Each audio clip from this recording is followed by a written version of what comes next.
고대 이스라엘에는 절기가 있었습니다. 절기에 대해서 출애굽기, 레위기, 민수기, 신명기가 전부 다 언급을 하고 있고요.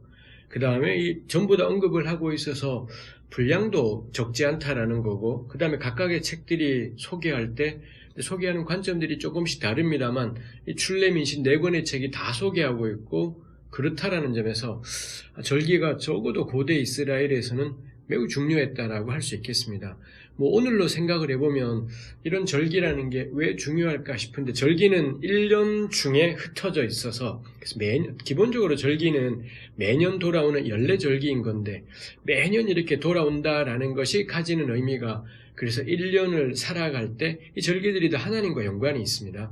하나님께서 베푸셨던 일들, 하나님이 또 지금도 그들 가운데 행하시는 은혜, 이런 것들을 두루 기억하는 것이 절기인 거죠. 그래서 오늘날 우리가 고대 이스라엘이 아니고 상황과 이 시대가 바뀌었으니 더 이상 우리가 절기를 따르지는 않지만, 이 절기가 말하고 싶은 것은 일상을 하나님과 함께, 내 삶의 흐름과 매듭을 이 하나님과 함께, 하나님과 연관해서 삶의 매듭을 짓고 그 다음 흐름으로 나아가고 이런다라는 점에서 저는 절기를, 구약에 나오는 절기를 음미하고 묵상하는 게 꼭 필요하다 싶습니다.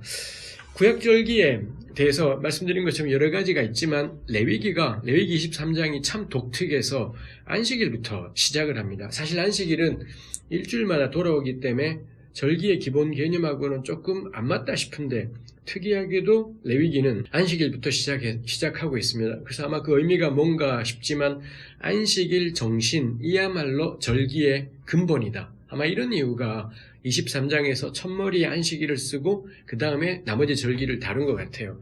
그 안식일 정신이라는 게 엿새 동안은 일하고 1회째 되는 날에는 쉬고 각각 거주하는 각처에서 안식일을 준행한다. 이런 식의 이야기들이 있습니다. 그래서 절기라는 게 이 안식일, 1회째 되는 날 쉰다라는 점에서 일단 숫자 7이 쓰인 거죠. 구약의 숫자 7은 하나님의 완전과 연관된 숫자이기 때문에 이렇게 돌아오는 절기가 하나님의 날이다라는 것, 이걸 하나님이 우리에게 정하신 날이다, 이런 의미가 숫자 7이겠고요. 그 다음에 두 번째가 아무 일도 하지 않고 쉰다 라는 게 있습니다. 그래서 레위기에 보면 나머지 절기 역시 그 절기 당일은 다 쉽니다. 일을 하지 않고 쉰다라는 걸 계속 강조해서 반복해서 표현하고 있는 걸 볼 수 있습니다. 그래서 우리가 이 땅에 살면서 당연히 땀 흘리고 수고하고 노동하는 일이 있겠지만, 이 안식일마다 혹은 1년마다 정기적으로 돌아오는 절기 때마다 모든 일을 쉬면서 생각하고 돌아보는 것이 있겠다라는 거죠. 당연히 안식일의 쉼이 그렇듯이 자기만 쉴 게 아니라 자기 집에 있는 종도 쉬고 자기 집에 있는 가축도 쉬고 이런 그야말로 사람과 짐승, 피조세계 전체가 쉬는 것, 그거 절기입니다. 그 다음에 또 하나가 안식일은 각자 거주하는 각처에서 이루어져야 된대요. 우리 절기 그러면 얼핏 성전이 생각나고 요즘 치면 교회가 생각나고 그렇지만, 레위기에서의 절기는 특이하게도 각자 거주하는 각처에서, 그야말로 특별한 장소에서 모여서가 아니라 일상의 현장에서, 내가 살아가는 가장 기본적인 일상의 현장에서 쉬면서 하나님을 상징하는 숫자 7, 이런 것들이 이 안식일의 의미입니다. 요 안식일 이야기를 제일 먼저 제시하고 그 다음에 이제 레위기 23장에 따르면 7대 연례절기가 있어요.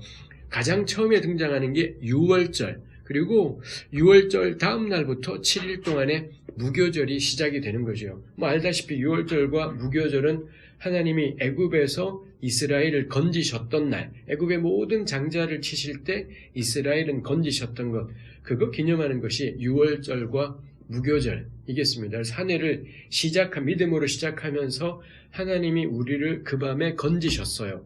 나 올 한 해도 주님과 더불어 걸어가겠습니다. 이거 유월절과 무교절일 겁니다. 그 다음에 오는 절기가 이 무교절 7일 동안에 안식하는 안식일이, 무교절 다음에 하여튼 무교절로부터 시작해서 50일 되는 날이 오게 되죠. 날짜를 세면 7번의 안식일, 그 다음 날, 이렇게 오는 날짜가 우리 흔히 50일 뒤라고 해서 오순절이라고 하고요. 7번의 안식일 다음 날이다 보니 7번의 안식일에서 77절이라고 부르기도 하고요.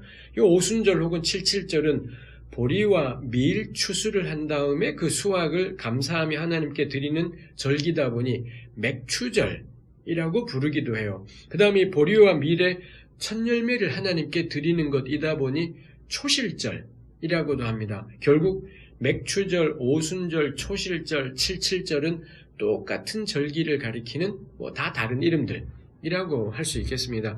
엄밀하게 따지면 맥추절은 둘로 나누어져 있습니다.